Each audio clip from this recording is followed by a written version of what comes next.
ذہن میں آیا تھا کہ اس وقت ایک حدیث بیان کروں میں، چونکہ آپ حضرات عموماً جو اس وقت موجود ہیں وہ قرآن کریم کی خدمت سے تعلق رکھنے والے لوگ ہیں۔ حضرت علی رضی اللہ تعالیٰ عنہ کے پاس ایک صاحب پہنچے، تابعین میں سے تھے وہ، اور انہوں نے یہ بتایا کہ مسجد میں لوگ بیٹھے ہوئے مختلف قسم کی باتیں کر رہے ہیں، اور شاید وہ اشارہ تھا کہ کچھ اختلافی باتیں بھی ہوں گی ان میں۔ تو حضرت علی رضی اللہ تعالیٰ عنہ نے پوچھا کیا واقعی ایسا کر رہے ہیں؟ انہوں نے کہا کہ جی ایسا ہی ہو رہا ہے۔ تو حضرت علی رضی اللہ عنہ نے ایک حدیث سنائی، انہوں نے فرمایا اما انی سمعت رسول اللہ صلی اللہ علیہ وسلم یقول انہا ستکون فتنۃ۔ ارے بھائی، میں نے حضور صلی اللہ علیہ وسلم کو یہ فرماتے ہوئے سنا کہ فتنہ ہوگا، ان قریب فتنہ ہوگا۔ ایک فتنہ ضروری نہیں اس سے مراد ہو، بلکہ فتنوں کی ایک جنس مراد ہے، فتنہ ہوگا۔ قلت ما المخرج منہا یا رسول اللہ، میں نے حضور سے کہا کہ رسول اللہ اس فتنے سے نکلنے کا راستہ کیا ہے؟ تو حضور علیہ السلام نے ارشاد فرمایا کتاب اللہ، فتنے سے نکلنے کا راستہ اللہ کی کتاب ہے۔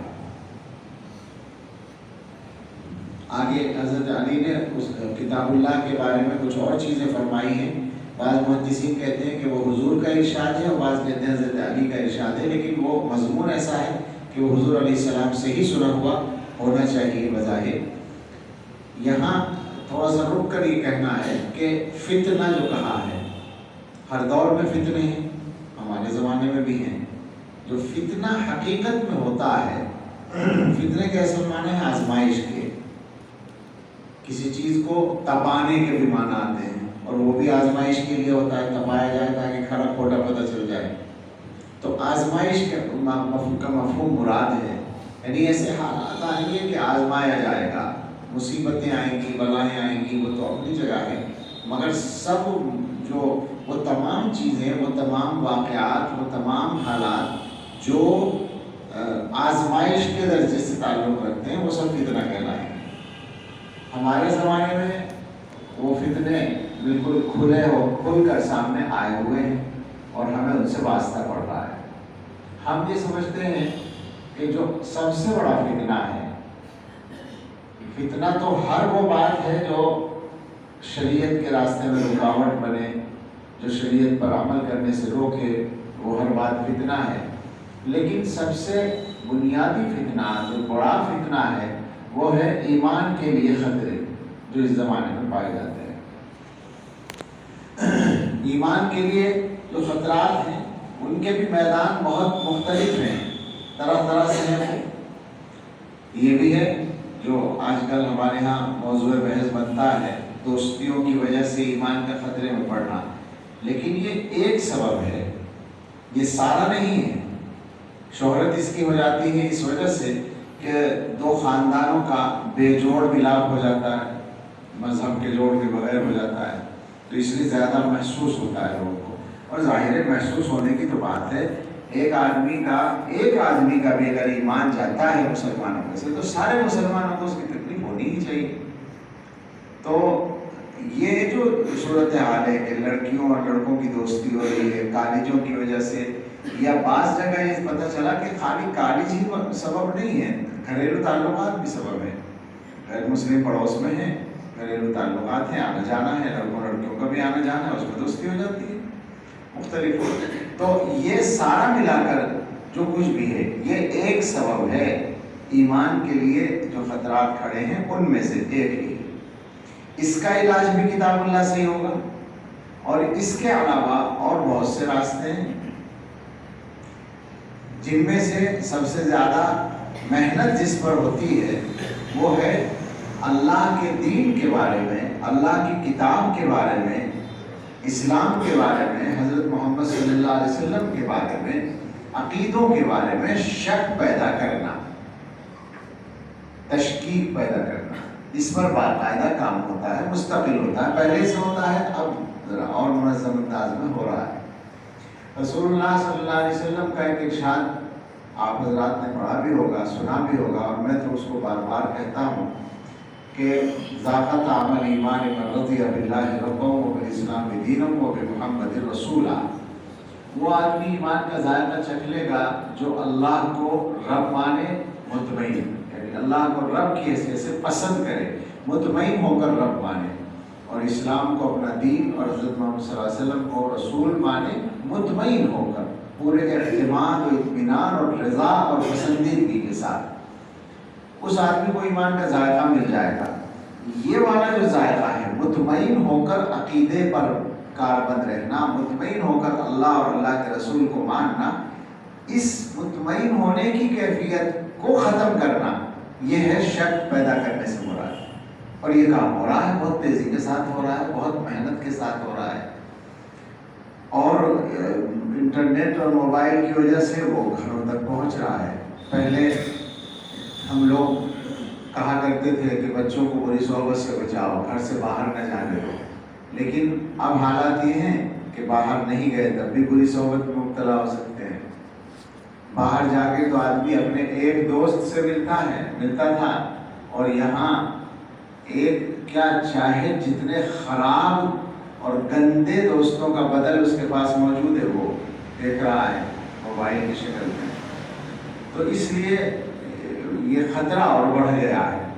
ان تمام فتنوں کا علاج کتاب اللہ ہے، اس لیے کہ حضور علیہ السلام نے یہ فرمایا کہ مخرج فتنوں سے نکلنے کا راستہ اللہ کی کتاب ہے، اور اس کے بارے میں آگے فرمایا فیہ نبأ ما قبلکم وخبر ما بعدکم وحکم ما بینکم هو الفصل لیس بالحزل من کتمہ من جبار قسمہ اللہ ومن ابتغى الهدى في غیرہ اضلہ اللہ وهو حبل اللہ المتین وهو الذکر الحکیم وهو الصراط المستقیم من قال به صدق ومن حکم به عدل ومن عمل به اجر ومن دعا الیہ ہدی الی صراط المستقیم۔ یہ قرآن کے بارے میں ایک اجمالی تعارف کہہ سکتے ہیں اس کو، جو حضور علیہ السلام نے ارشاد فرمایا یا حضرت علی رضی اللہ عنہ نے حضور سے سمجھ کر۔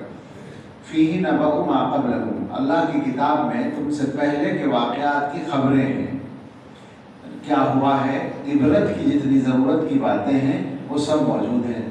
وخبر ما بعدکم، اور ما بعد میں جو ہونے والا ہے اس کی خبر بھی ہے، آئندہ کیا کیا حالات آئیں گے وہ بھی کتاب اللہ میں موجود ہے۔ وحکم ما بینکم، اور جو تمہارے آپس کے اختلافات اور جھگڑے ہیں ان کا فیصلہ بھی ہے۔ هو الفصل لیس بالحزل، یہ کلام جو ہے فرد کرنے والا ہے حق و باطل کے درمیان، فیصلہ کرنے والا ہے، فیصلہ کن ہے یا فاصل ہے بین الحق والباطل۔ لیس بالحزل، یہ غیر سنجیدہ کلام نہیں ہے، یہ کوئی مذاق نہیں ہے۔ من کتمہ من جبار قسمہ اللہ، جو ظالم اس کو چھپانے کی کوشش کرے گا قرآن کو تو اللہ تعالیٰ اس کی کمر توڑ دے گا۔ قسمہ، قسم صاد سے توڑنے کے معنی۔ ومن ابتغى الهدى في غیرہ اضلہ اللہ، اور جو اس سے ہٹ کر کہیں اور ہدایت تلاش کرے گا اللہ اسے گمراہ کر دے گا۔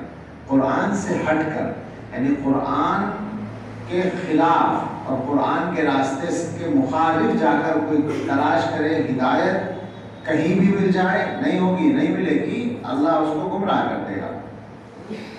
وَهُوَ حَبْلُ اللَّهِ الْمَتِينُ، اور یہ اللہ تعالیٰ کی مضبوط رسی ہے۔ وَاعْتَصِمُوا بِحَبْلِ اللَّهِ جَمِيعًا کا جو حکم ہے اس کا پہلا مصداق یہ قرآن ہے، قرآن کو مضبوطی سے پکڑو۔ وَهُوَ الذِّكْرُ الْحَكِيمُ، اور یہ حکیمانہ نصیحت ہے، حکمت بھری نصیحت ہے۔ وَهُوَ الصِّرَاطُ الْمُسْتَقِيمُ، اور یہی صراط مستقیم ہے۔ من قال به صدق، جو قرآن کے مطابق بولے گا وہ سچ بولے گا۔ ترجمہ یہ بھی ہو سکتا ہے، یہ بھی ہو سکتا ہے جو قرآن کو بولے گا، یعنی قرآن کی بات پیش کرے گا، جو کچھ قرآن میں ہے وہ بالکل سچا ہے، لہذا کوئی آدمی اگر قرآن کی بات پیش کرے گا تو وہ سچا ہوگا۔ من قال به صدق ومن حکم به، اور جو قرآن کے مطابق فیصلہ کرے گا، قرآن کے ذریعے فیصلہ کرے گا تو عدل، وہ انصاف کرے گا۔ اس لیے کہ قرآن اس کو انصافی کا راستہ سکھاتا ہے۔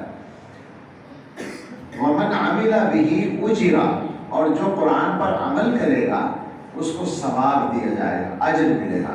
وَمَنْ دَعَا إِلَيْهِ، اور جو قرآن کی طرف بلائے گا، قرآن کی دعوت دے گا، تو ہدیہ الی صراط مستقیم، اور ہدا بھی پڑھا گیا ہے، وہ سیدھے راستے کی رہنمائی پالے گا، یا وہ سیدھے راستے کی رہنمائی کرنے والا ہوگا جو قرآن کی دعوت دے گا۔ تو یہ ایک حدیث ہے، اور ایسی حدیث ہے کہ جی چاہتا ہے سب ساتھیوں کو یاد ہو یہ قرآن کے سلسلے میں۔ عام طور پر یہ بیانات میں نہیں آتی ہے، لیکن بہترین حدیث ہے۔ اور کون سی حدیث ہے جو بہترین نہیں ہوتی، لیکن یہ کہ اس کا مضمون بہت مفصل ہے قرآن کی فضیلت کے سلسلے میں۔ اور فضیلت کا لفظ ہم بولتے ہیں تو ہمارے ذہنوں میں ایک برکت کا تصور ہوتا ہے، تو برکت تو قرآن کی ہے ہی نمبر 1 پر، لیکن خالی برکت نہیں ہے، بلکہ قرآن تو عملی چیز ہے، تمام معاملات سے تعلق رکھنے والی چیز ہے۔ تو آپ حضرات اس کتاب کی خدمت کرتے ہیں جو انسانوں کے لیے فتنوں سے نکلنے کا راستہ ہے۔ اس پہلو کو، قرآن کریم کی اس حیثیت کو ملحوظ رکھیں، اور اس کے علاوہ لوگوں کو یہ بھی سمجھائیں کہ جب یہ ہدایت کا راستہ ہے، فتنوں سے نکلنے کا راستہ ہے، تو پریشان ہونے کی ضرورت ہی نہیں ہے، کم سے کم ان مسلمانوں کو جن کے پاس قرآن ہے اور جو قرآن سے تعلق رکھتے ہیں، ان کے لیے مسئلہ ہی نہیں ہے۔ حضور علیہ السلام جب یہ فرما دیں کہ فتنوں سے نکلنے کا راستہ یہ ہے، تو یہ تو سچی ہی بات ہوئی نا، اس میں شک کی تو کوئی گنجائش نہیں ہے۔ حضور نے بتا دیا کہ فتنوں سے نکلنے کا راستہ ہے، تو اب فتنوں سے بچنے کے لیے کچھ اور کرنے کی ضرورت نہیں ہے، قرآن کریم کو عام کرنے کی ضرورت ہے، قرآن کے الفاظ کو بھی اور قرآن کے معنی کو بھی، اور پھر لوگوں کو یہ بھی بتایا جائے کہ برکتیں بھی قرآن کی اتنی زیادہ ہیں کہ اللہ تعالیٰ کا قرب قرآن کے ذریعے سے ملتا ہے، اور جسے اللہ کا قرب مل جاتا ہے اس کی آخرت تو ٹھیک ہونی ہی ہے، دنیا کے مسئلے بھی اس کے آسان ہو جاتے ہیں، دنیا کی زندگی بھی آسان ہو جاتی ہے۔ ہمارے زمانے میں حالات عجیب ہیں کہ مسلمانوں کو سمجھانا پڑتا ہے کہ قرآن پڑھو۔ مسئلہ کیا ہے کہ ہر زمانے ہی میں شیطان تو پیچھے لگا ہی رہا ہے۔ علامہ ابن جوزی نے ایک واقعہ لکھا ہے، یہ غالباً 6ویں 7ویں صدی کا ہے، اس کے آس پاس پہلے کا ہوگا، کہ مکہ مکرمہ میں حج کے وقت میں ایک صاحب آئے کہیں دور کے، اور وہ مالدار آدمی تھے۔ انہوں نے آ کر یہ اعلان کیا کہ قریش کے جو لوگ حافظ ہوں گے، قبیلہ قریش کے، ان کو میں انعام دوں گا۔ اور وہ انہوں نے مال باقاعدہ ڈھیر کر دیا حرم کے صحن میں، اور یہ اعلان کر دیا کہ جو حافظ ہو وہ قبیلہ قریش کا آدمی۔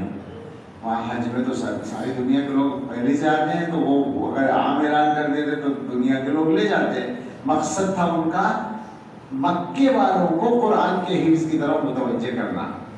تو انہوں نے کہا کہ قریش کے جو لوگ حافظ ہوں وہ اتنا مال لے جائے، ہر آدمی اتنا لے جائے۔ تو بہت کم لوگ آئے اور مال بہت بچ گیا، چونکہ مقرر تھا کہ اتنا لے جانا ہے، اس سے زیادہ لینا نہیں ہے۔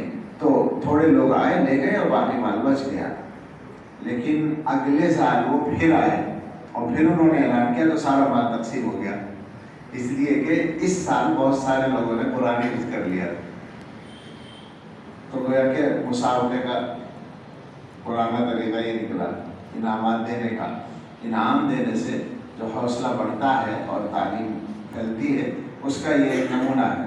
مجھے تو اصل اس نقطے پر متوجہ کرنا ہے کہ اس زمانے میں بھی اتنی کوتاہی آ گئی بعض مرتبہ کہ مکے کے اندر حافظ کم ہو گئے، یہ دیکھیں نا۔ اور اب صورتحال یہ ہے کہ اس وقت سعودیہ وغیرہ میں قرآن کریم کی تعلیم پر خوب توجہ ہے، لیکن 50 سال پہلے نہیں تھی ہے۔ 50 سال پہلے وہاں حافظ بہت کم تھے۔ پورے قرآن کے حفاظ تو سب اب بھی نہیں ہوتے، لیکن بہت ہوتے ہیں اور قرآن اچھا پڑھتے ہیں، ایک خاص بات ان کی یہ ہے، اور بڑی تعداد میں بچوں کو حفظ کراتے ہیں اب، لیکن پہلے ایسا نہیں تھا بالکل بھی، اب سے 50 برس پہلے بھی نہیں تھا۔ حفاظ ان کے یہاں اس کثرت سے نہیں ہوتے تھے جیسے ہمارے یہاں ہوتے ہیں، اور ہمارے یہاں بھی اس علاقے میں حفظ کا رواج زیادہ تھا، اور ہندوستان کے اور علاقوں میں رواج کم تھا. اب بھی فرق ہے لیکن اب پھر بھی رواج ہو گیا ہے، ورنہ مدرسوں میں حفظ کے شعبے نہیں تھے وہ اسی جگہ پر، حفظ کرانے کا رواج اور نظام ہی نہیں تھا. تو اصل مجھے تو یہ کہنا تھا کہ شیطان نے گویا ہر دور میں لوگوں کو اس سے غافل رکھنے کی کوشش کی ہے. اگر کوئی وقت ایسا آ جائے، اللہ کرے، اللہ کو سب قدرت ہے، کہ ہر مسلمان قرآن پڑھنے والا بن جائے تو آپ سوچیں گے فتنے کتنے دور چلے جائیں گے، فتنوں سے کتنی حفاظت ہو جائے گی. اللہ تعالیٰ ہمیں بھی سب کو توفیق دے اور سارے ہی مسلمانوں کو، اور اس کتاب عظیم کی برکت سے ہر قسم کے فتنوں سے ہم سب کی، ہمارے بیوی بچوں اور متعلقین کی اور اس امت کے ہر چھوٹے بڑے کی اللہ حفاظت